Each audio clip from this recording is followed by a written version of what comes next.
கூடலூர் அரசு மருத்துவமனையில் மருத்துவர் பற்றாக்குறை காரணமாக நோயாளிகளும் பொதுமக்களும் சிகிச்சைக்காக பல கிலோமீட்டர் தூரம் பயணிக்க வேண்டிய நிலை ஏற்பட்டுள்ளது. நீலகிரி மாவட்டம் கூடலூரில் உள்ள அரசு மருத்துவமனை மாவட்ட தலைமை மருத்துவமனையாக தரம் உயர்த்தப்படும் என அறிவிக்கப்பட்டு அதற்கான பணிகள் நடைபெற்று வருகின்றன. ஆனால் தற்போது அந்த மருத்துவமனையில் 2 மருத்துவர்கள் மட்டுமே பணியில் உள்ளனர். இதனால் பொதுமக்கள் கடும் இன்னல்களுக்கு ஆளாகி வருகின்றனர். ஒரு அவசர சிகிச்சையாக இருந்தாலும் இங்கே கொடுக்கறதில்ல.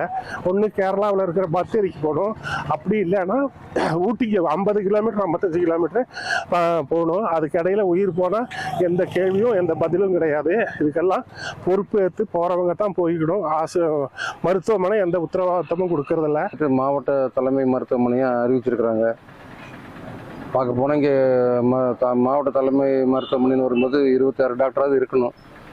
ஆனால் இங்கே பழைய கணக்கில் பார்த்தாக்கா சாதாரணமான ஒரு இதில் பார்த்தா 14 மருத்துவராச்சும் இருக்கணும். ஆனால் அந்தளவுக்கு இங்கே யாரும் வசதி இல்லை. ஒரு 2 டாக்டர் தான் இருக்கிறாங்க. அதனால என்ன பண்ணுறாங்க, அவங்க எல்லாரையும் வரவங்களெல்லாம் ரெஃபர் பண்ணுறது தான் பார்க்குறாங்க.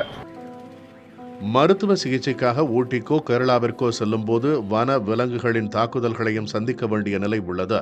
அரசு இடஒதுக்கீட்டில் முதுநிலை மருத்துவம் படிக்கும் மருத்துவர்கள் அரசு மருத்துவமனைகளில் கட்டாயம் பணியாற்ற வேண்டிய காலம் 2 ஆண்டுகளில் இருந்து ஓராண்டாக குறைக்கப்பட்டதே கூடலூர் மருத்துவமனையில் மருத்துவர்கள் பற்றாக்குறைக்கு காரணம் என கூறப்படுகிறது.